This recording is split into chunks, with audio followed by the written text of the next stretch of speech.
Shalom à tous, ici Nissim Sultan, au micro de Radio Kol Shalom 100 FM. Très heureux de vous retrouver pour une nouvelle édition de Limoudim. Aujourd'hui, l'idolâtrie.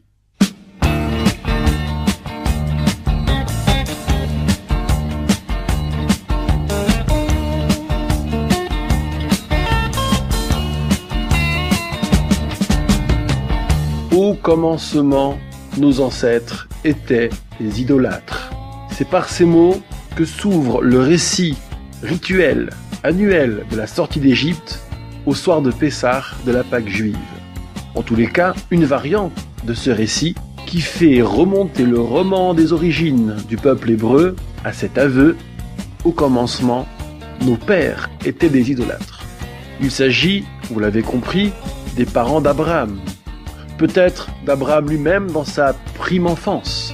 Toujours est-il que cet aveu repousse des deux mains ce qui aurait pu devenir un tabou. Comment se fait-il que nous revendiquions une telle filiation, une telle ascendance? Et puis d'un autre côté, la Bible hébraïque, le Tanakh, d'où que l'on prenne ce corpus, rejette en totalité l'idolâtrie. C'est une constante. Maïmonide dira plus tard, c'est presque une raison d'être de la Torah. La contradiction est donc totale. C'est à croire qu'on n'en a pas fini avec l'idolâtrie.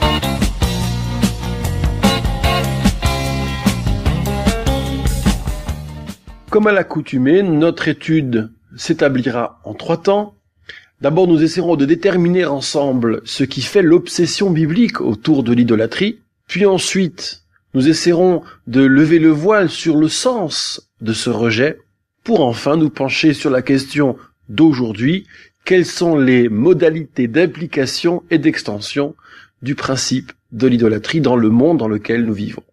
Pour commencer, effectuons ce bref voyage au-dessus du canon biblique et des sources de la tradition juive, notamment du Talmud, qui rendent compte de ce qui apparaît tout de même comme un interdit obsessionnel. Puisque l'idolâtrie, c'est l'objet de commandements, mais aussi d'extension dans la loi juive. Ce peut être aussi une théorie explicative pour bon nombre de commandements laissés sans la signification évidente et première. C'est également un traité de Talmud intitulé Avodah Zara, idolâtrie, donc un traité entier consacré sur les dizaines de traités à la question de l'idolâtrie sous toutes ses coutures.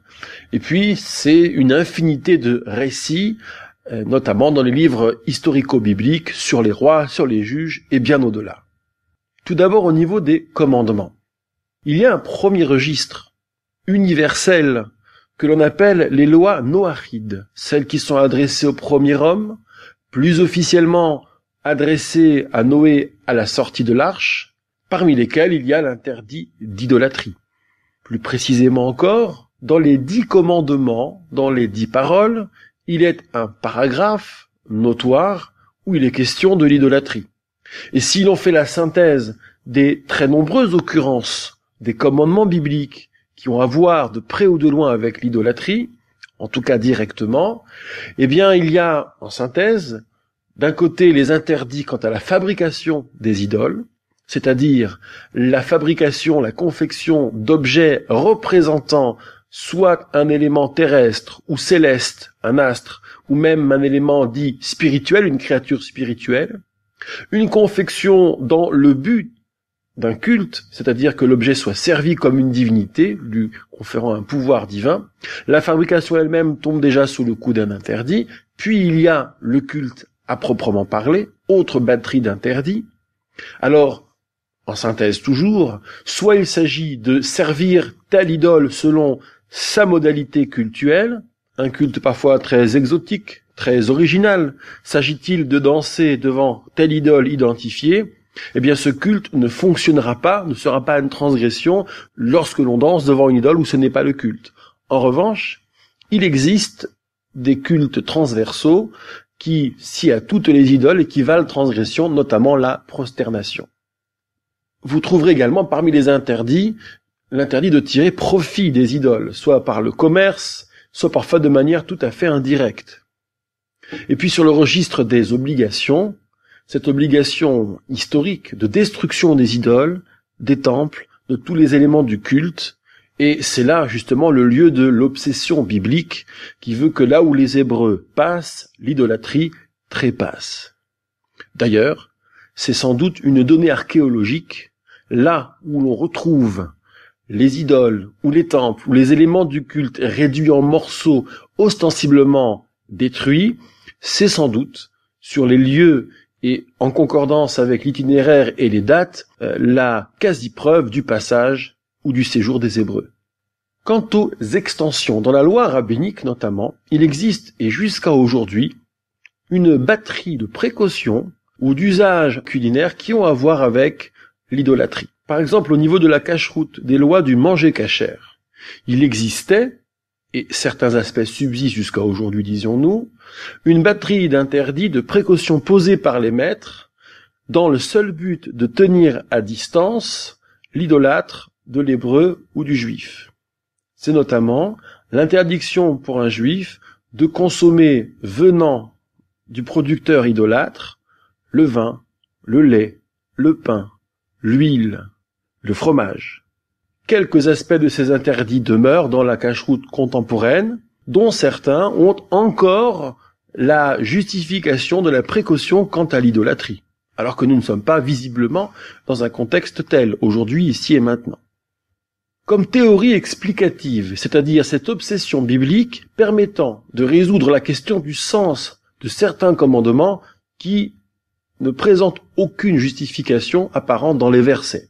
C'est la grille de lecture de Maïmonide et beaucoup d'autres avec lui sur, par exemple, et c'est assez simple de le deviner vu le contexte dans lequel ces interdits sont énoncés, c'est par exemple donc la justification de l'interdit pour les hommes de couper, de raser à ras les coins de la barbe ou de tondre la chevelure, de sorte que l'on ressemble, mais le texte ne le dit pas de manière limpide, aux prêtres idolâtres d'un certain lieu, d'une certaine époque. C'est également le sens de la tournure « tu ne cuiras pas un chevreau dans le lait de sa mère » et qui pose l'interdit de la cuisson, puis de la consommation, puis du profit tiré d'un mélange lait et viande. C'est une loi fondamentale du manger cachère de la cacheroute. Eh bien, cette présentation dans les mots de la Torah « tu ne cuiras pas un chevreau dans le lait de sa mère » fait référence à une recette idolâtre, plus exactement un rituel idolâtre, qui exploitait le parfum qui émanait de cette cuisson précise, le chevreau dans le lait de sa mère. Si l'on se pose la question de la nécessité de la signification du temple voulu par Dieu, alors que le peuple hébreu à la sortie d'Égypte entre de plein pied dans le monothéisme abstrait, eh bien, selon Maïmonide toujours, il s'agirait de reprendre pour partie certains aspects des rituels idolâtres connus, identifiables et familiers au peuple, pour s'arracher à l'idolâtrie tout entière. Mais cette fois-ci, donc, les temples, les libations, les autels, les sacrifices, les prêtres, tout cela est dicté par Dieu selon ses normes, entre guillemets, à lui, et donc tout ce culte est tourné vers lui et non plus vers les idoles. C'est une modalité pédagogique que la création et que la construction de ce temple, voulu par Dieu, c'est la grande thèse de Maïmonide dans le Guide des Égarés. Obsession biblique, c'est aussi une affaire de récit. À commencer par Moïse, dont on ne connaît pas le lieu de la sépulture. Lo yada ish et kevurato. Personne ne sait où il est enterré. Et l'hypothèse qui court sur le voile jeté sur le lieu de la sépulture de Moïse, eh bien, c'est celle-ci. Il était à craindre que sa tombe devienne un mausolée et un lieu d'adoration. Plus tard, pendant la période des juges ou des rois d'Israël, l'enjeu de l'idolâtrie est permanent. Est-ce que le peuple se compromet ou ne se compromet-il pas? Est-ce que tel roi assume une politique de rejet de l'idolâtrie ou bien au contraire se compromet avec elle, voire s'en fait le promoteur de l'idolâtrie?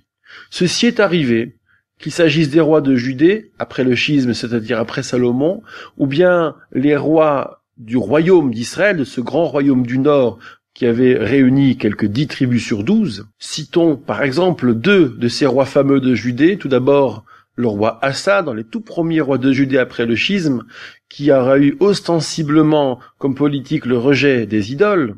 Il aura fallu pour cela déchoir sa grand-mère qui était reine-mère, mais elle-même compromise dans l'idolâtrie. C'est également son descendant Hiskia, Ézéchias, dont on dira que sous son règne, pas un enfant ne fut ignorant de la moindre loi juive sur le pur et l'impur, c'est une véritable prouesse. On attribue à Chizkiyahu, à Ézéchias, la rédaction de bon nombre de livres bibliques restés dans l'oralité jusqu'à lui, notamment certains livres du roi Salomon. On lui attribue également ce fameux tunnel creusé sous Jérusalem et qui permet d'acheminer les eaux du fleuve Gihon et d'approvisionner la ville en cas de siège. Eh bien, ce même Chizkiyahu a poursuivi la politique de Assa pour réduire et maîtriser l'idolâtrie dans le royaume de Judée, ce qui l'aura conduit à réduire en poussière le serpent d'airain fabriqué par Moïse à l'époque et qui inspirait le fameux caducée. Alors, il est intéressant au demeurant de constater, de relever que le Tanakh, la Bible hébraïque, est une mine de renseignements sur des cultes idolâtres qui sont familiers dans le récit, parmi les peuplades de Canaan, mais aussi de l'Égypte. Et lorsque, plus tard, on s'achemine vers l'étude du Talmud, c'est également une mine de renseignements quant aux cultes idolâtres et aux rituels de Mésopotamie, d'Asie, mais aussi du monde gréco-romain. Alors cette obsession biblico-talmudique aura pour conséquence immédiate ce refus épidermique, bien que le peuple historiquement se soit compromis, mais à de certains moments refus épidermique des plus exaltés des Juifs qui se soulèveront après Alexandre le Grand, c'est-à-dire à la période de Hanouka. C'est également l'enjeu du récit biblique d'Esther, du rouleau d'Esther, lorsque tant de Juifs et Mardoché et Mordechai ne se prosternent pas devant Aman, le persécuteur lui-même, défilant avec posé sur son thorax une idole. C'est aussi l'hypothèse majeure du soulèvement, cette fois-ci sous occupation romaine, mais après la destruction du temple, du soulèvement de Bar Korba, c'est-à-dire une obligation, une sorte de contrainte d'exercer, d'assumer un culte idolâtre imposé donc par les Romains, révolte qui finira dans la déconvenue et qui d'ailleurs rejettera plus loin encore la perspective d'un retour et d'un rassemblement sur la terre promise. Voilà donc pour ce premier tour d'horizon très schématique, mais qui nous permettra, à partir de lui, d'aborder la question du sens. Pourquoi cette obsession biblique? Nous nous retrouvons après une première pause musicale.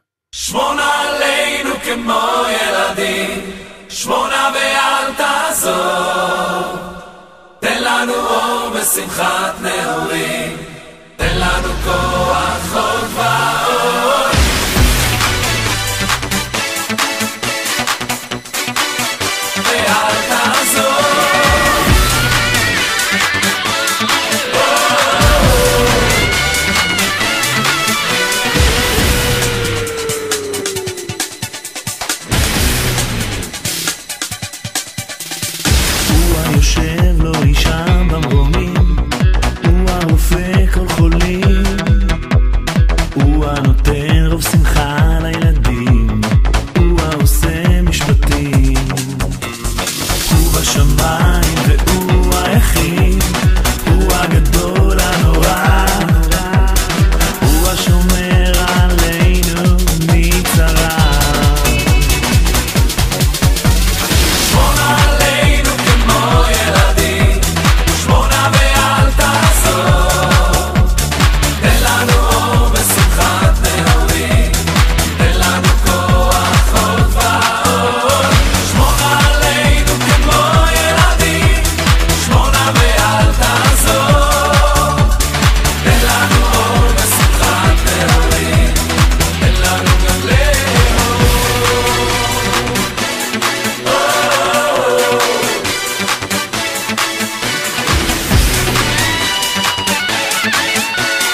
toujours Nissim Sultan sur Radio Kohen Shalom 100 FM pour l'émission Limoudim sur le thème aujourd'hui de l'idolâtrie. Nous avons en première partie brossé ce panorama général qui rend compte de l'obsession biblique, talmudique puis historique quant à l'idolâtrie. À présent, il nous faut appréhender la question du sens. Dieu jaloux, c'est l'expression consacrée Elkana que nous trouvons dans les versets. S'agit-il de s'en tenir à l'infidélité majeure, provocante et choquante que représente l'idolâtrie, une infidélité que Dieu ne supporterait pas? Eh bien, nous essaierons d'aller plus loin encore dans cette interprétation, cette justification.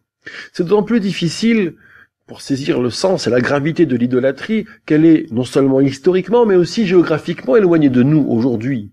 On ne trouve guère qu'en Asie, certaines régions d'Afrique, voire d'Amérique du Sud. C'est donc une parfaite abstraction pour nous qui vivons dans les pays dits développés.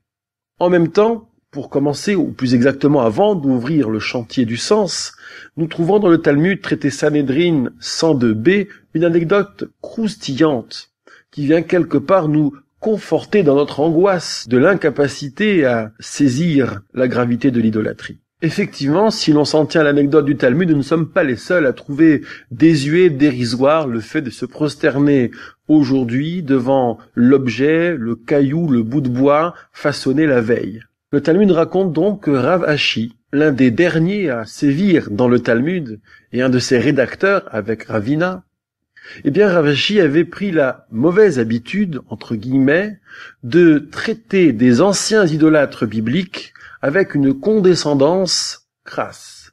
C'était notamment Ménaché, roi de Judée, que Rav Ashi qualifiait de Chaverenu, notre brave ami.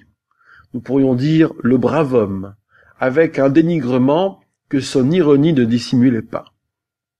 Eh bien, une nuit, alors que Rav Ashi dormait, le fameux Ménaché, roi de Judée, lui vient en rêve, raconte le Talmud, en lui montrant d'abord qu'il est aussi érudit que lui, si ce n'est plus, et qu'il n'a pas à rougir, même à quelques siècles de distance, évidemment, lui tient ce langage. Cher Rav Ashi, si tu avais vécu à mon époque, si tu avais été contemporain de la fascination ressentie par les masses comme par l'élite, si tu avais connu le pouvoir de séduction des idoles, toi, tout Rav Ashi que tu étais, tu aurais soulevé ta robe pour courir plus vite au-devant des idoles. Eh bien, au réveil, à partir de ce rêve, à partir de cette nuit, plus jamais Rav Ashi ne traitera l'illustre ou sinistre, c'est selon Ménaché, roi de Judée, de brave ami, le dénigrant ainsi, lui et tous les idolâtres. Il faut donc agir avec prudence lorsqu'il s'agit d'élaborer le sens du rejet de l'idolâtrie. Nous ferons à titre expérimental donc 2 tentatives. Premièrement, sur le registre des comportements. Il est avéré, historiquement, c'est-à-dire pour les régions connues, l'Égypte, Canaan, plus tard la Mésopotamie, que des comportements apparentés à la licence, voire à l'extrême débauche, étaient directement imputables aux cultes idolâtres. C'est au fond une modalité de jugement d'un système, quel qu'il soit, politique, social, religieux, d'évaluer les comportements qu'il induit, qu'il génère, et c'est effectivement un critère s'agissant de l'idolâtrie.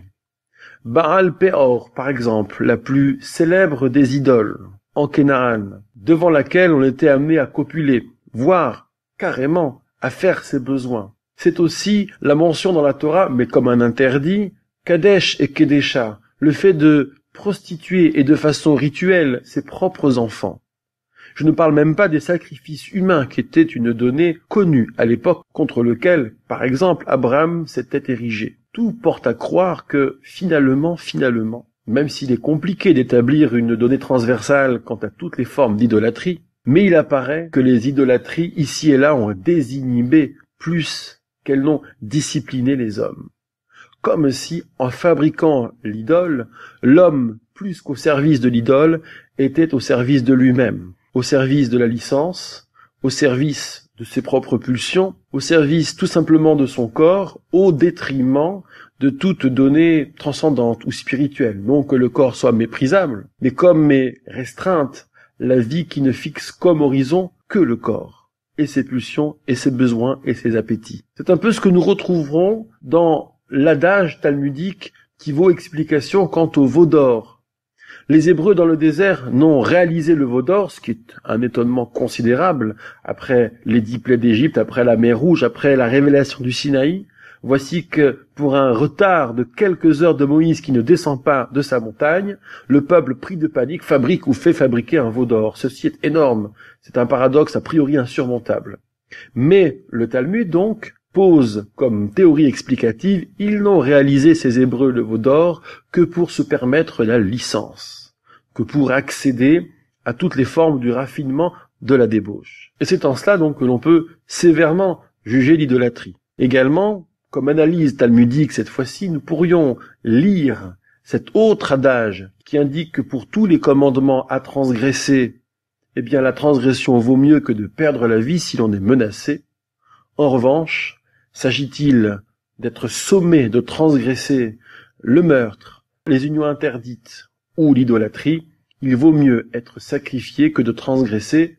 C'est un adage, voire un sujet talmudique dans le traité Sanhédrin, qui appelle bien sûr bon nombre de modalités d'application, et ne prenons pas les termes génériques pour la loi finale, bien entendu. Quoi qu'il en soit, ces 3 registres, ces 3 grands registres que sont le meurtre, les unions interdites, puis l'idolâtrie, il est difficile a priori de voir comment ils se regroupent entre eux. Sauf que, si la licence, la débauche, les unions interdites sont le but, le meurtre et l'accident de parcours pour y accéder, ou bien la conséquence, avoir pris la femme d'un autre, ne va pas effectivement sans conséquence. C'est un risque de conflit permanent, sauvage et d'une violence inouïe. Mais l'idolâtrie vient ici dans le triptyque pour offrir le cadre de tels états d'âme et de telles pratiques. Voici donc pourquoi ces 3 registres sont regroupés ensemble de manière notoire, célébrissime, dans cet adage talmudique, Yehareg val Ya'avor, plutôt le sacrifice que la transgression pour ces 3 registres. Voici donc ce que nous pouvons évoquer quant au jugement que nous pouvons poser sur l'idolâtrie eu égard au comportement qu'elle induit, qu'elle génère. Une deuxième tentative consisterait à faire l'étude comparée des récits anthropologiques d'une part et midrashiques ou rabbiniques, si vous préférez, de l'autre. C'est-à-dire, comment l'idolâtrie est advenue ou comment l'homme a pensé ou construit sa spiritualité. L'anthropologie s'est intéressée à cette question. Premièrement, pour l'homme qui, un jour, s'est inventé des idoles, il s'agissait de refuser la contingence, refuser que les choses n'aient pas de sens. Il s'agissait aussi de comprendre comment fonctionnent les astres et peut-être trop vite répondre à la question pourquoi ils fonctionnent comme ils fonctionnent, pourquoi ils circulent dans le firmament comme ils circulent. C'est aussi appréhender la question des saisons et du climat, de ses aléas, mais aussi d'appréhender, d'intégrer, de comprendre et de proposer une théorie explicative aux catastrophes naturelles. Et c'est aussi pour cet inconscient collectif primitif la quête du sens des origines. D'où venons-nous? Qui nous a fabriqués? Comment sommes-nous devenus ce que nous sommes? Et comment éviter cette angoisse sans doute première parmi toutes, et qui dans ce récit-là est à l'origine de toutes les spiritualités, c'est l'angoisse liée à la mort. Comment se fait-il que l'homme disparaisse? Comment se fait-il que la vie ait un terme? Comment se fait-il que ce terme soit difficile à évaluer et qu'il soit relativement précoce pour les accidentés de la vie? Ainsi donc, l'homme a recouru, je parle de manière très schématique, à des personnifications. Il est plus aisé pour comprendre l'astre, l'incarner en quelque sorte, de le matérialiser en une image, voire en un objet. Et ce qui vaut pour les astres, qui nous fascinent, qui nous dépassent dans leur mouvement, dans leur cycle et dans leur apparence, vaut aussi pour les éléments de la nature, voire pour certaines vertus humaines, ou qualités d'âme, ou état d'âme, la sagesse, l'amour, la beauté, etc. Ces personnifications sont aussi une manière de se soumettre au plus fort, d'honorer son pouvoir. Le plus fort, la divinité la plus puissante, qui peut provoquer les aléas climatiques qui nous seront favorables ou défavorables, celle qui l'emporte sur d'autres divinités. Il s'agit peut-être aussi de renforcer la bienveillance d'un côté et d'apaiser les puissances, les forces non plus de la nature, mais de l'univers des divinités, qui nous sont les plus défavorables, apaiser la colère. Et donc, du coup, très vite, dans ce récit anthropologique, il apparaît que l'homme a eu à s'immiscer dans ce conflit entre les éléments qu'il a pris, lui, pour un conflit entre des divinités. Il s'agissait donc de rendre compte d'une nature, somme toute, paradoxale. Et c'est peut-être ce qui fait le dénominateur commun de tous les paganismes et polythéismes et idolâtries. Il s'agit pour l'homme de se mêler des affaires des dieux, de les personnifier, de les fabriquer, de prendre acte de leurs conflits, de leur rivalité, de trouver les récits, les mythes et les théories explicatives de tout.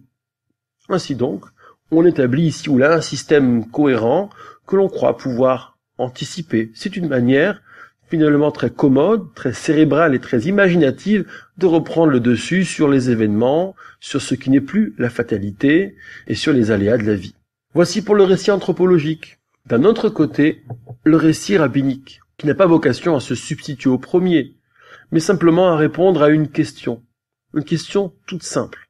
Puisque la Torah raconte qu'au commencement était un premier homme, créé par Dieu, à partir de glaise, formé par lui, à qui Dieu donne un souffle, ce premier souffle de vie donne sa respiration, puis la parole et l'entendement, avec une mission par-dessus le marché. Donc Dieu lui parle, et l'homme sait que Dieu lui parle. Comment de cette connaissance première qui ne laisse la place à aucun doute, à aucune idole, à aucune infidélité spirituelle, comment de ce point de commencement, en étant arrivé quelques 10 générations plus tard, mais en fait bien avant, à des dérives idolâtres qui font que Dieu envisage et même réalise la destruction du monde avec le déluge. Ce que proposent les maîtres du Midrash et que reprend allègrement Maïmonide dans son code de loi sur le thème de l'idolâtrie, et ce sont ses propos liminaires, là, introductifs, c'est que juste après la génération du troisième fils d'Adam et Ève, Shet, on dit Seth en français, c'est Enoch qui préside aux destinées de l'humanité.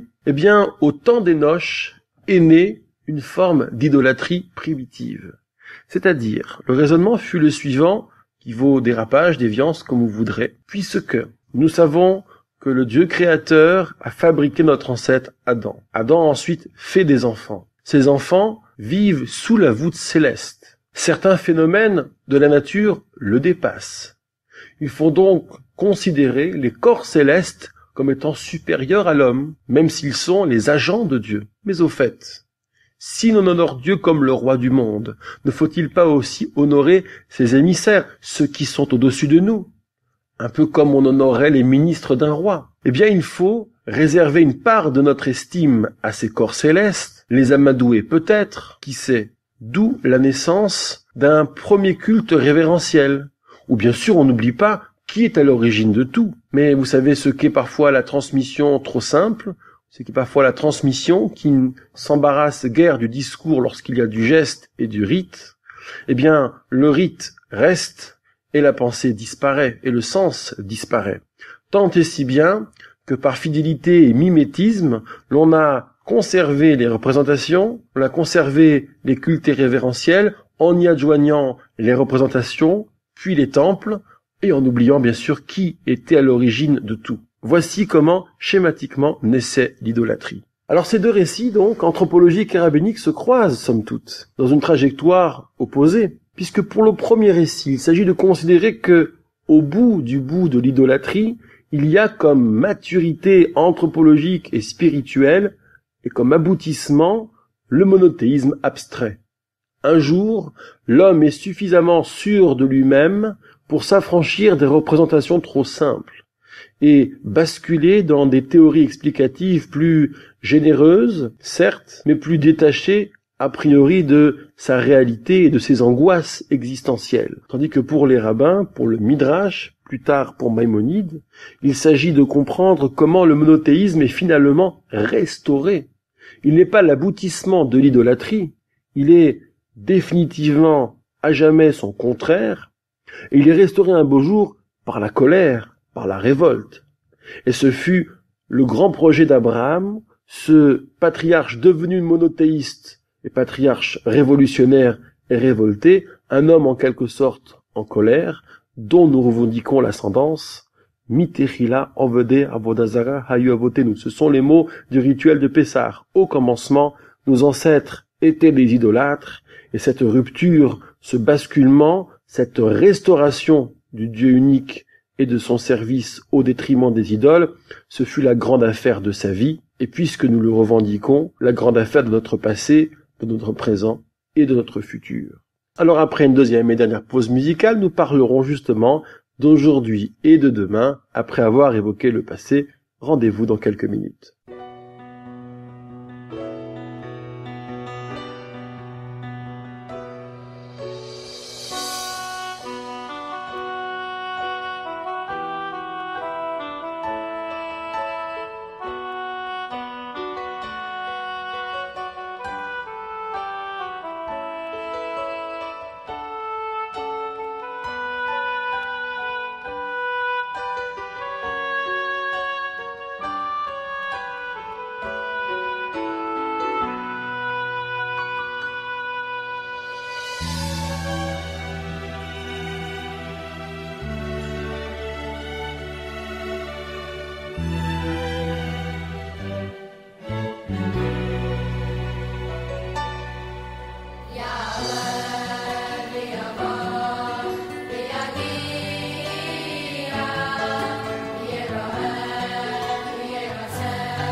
Nissim Sultan toujours pour Limoudim sur Radio Kol Shalom 100 FM. Troisième et dernière partie sur notre traitement de la question de l'idolâtrie. Après un voyage pour déceler l'obsession biblico-talmudico-historique quant à l'idolâtrie, nous avons essayé d'élaborer par tentative donc le sens de la vigueur de ce rejet, le Dieu jaloux. Au-delà du Dieu jaloux, l'idolâtrie, ce sont d'abord des comportements dangereux, peu recommandables, où l'homme est au service de lui-même. Et puis, comme Abraham était en colère, restaurant l'autorité du Dieu unique, nous serions, à l'instar de ce grand patriarche, d'éternels révoltés. Mais aujourd'hui, donc, en quoi consisterait l'idolâtrie? Il y a dans le Talmud toujours, cette fois-ci traité Yoma, un récit qui semble établir une rupture au-delà de laquelle nous retrouvons un peu notre condition, c'est-à-dire celle d'individus peu fascinés, peu intéressés par l'idolâtrie, peu fascinés par le pouvoir des idoles. Cette anecdote fait remonter le point de rupture à Ezra, le grand artisan du retour des Juifs, après les événements de Purim d'ailleurs, pour la construction du second temple et la restauration d'un royaume juif. Eh bien, le Talmud raconte comment Ezra, avec les hommes de la grande assemblée, a voulu mettre un terme au penchant vers l'idolâtrie.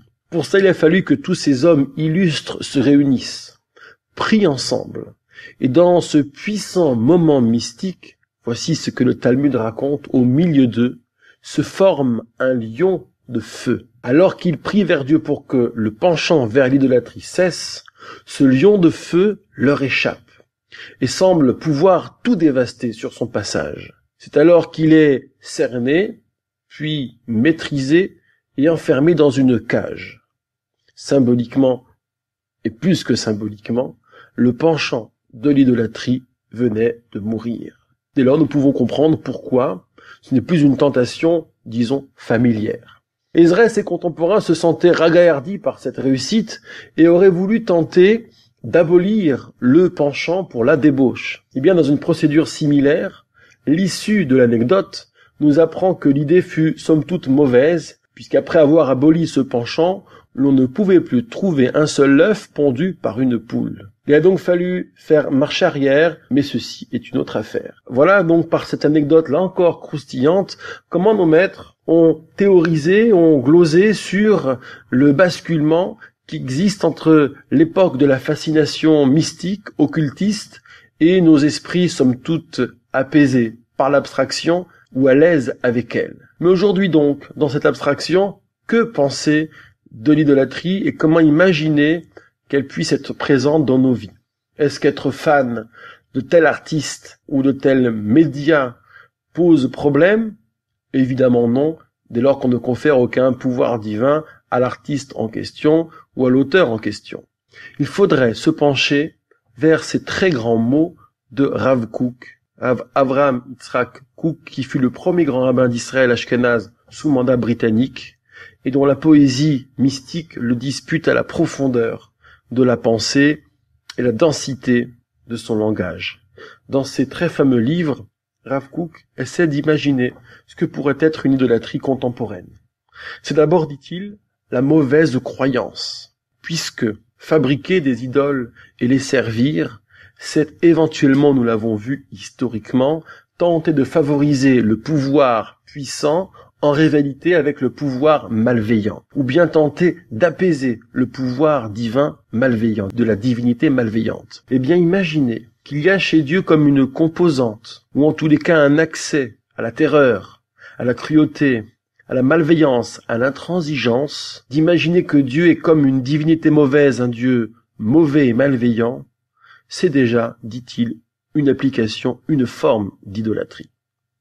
Ensuite, il y a la mauvaise théologie après la mauvaise croyance, ce qu'il appelle l'idolâtrie intellectuelle, où il s'agirait pour l'homme de croire qu'il peut qualifier Dieu, le saisir par son intellect, et donc c'est une manière de s'en rendre maître. Nous sommes, là encore, dans une autre forme d'idolâtrie.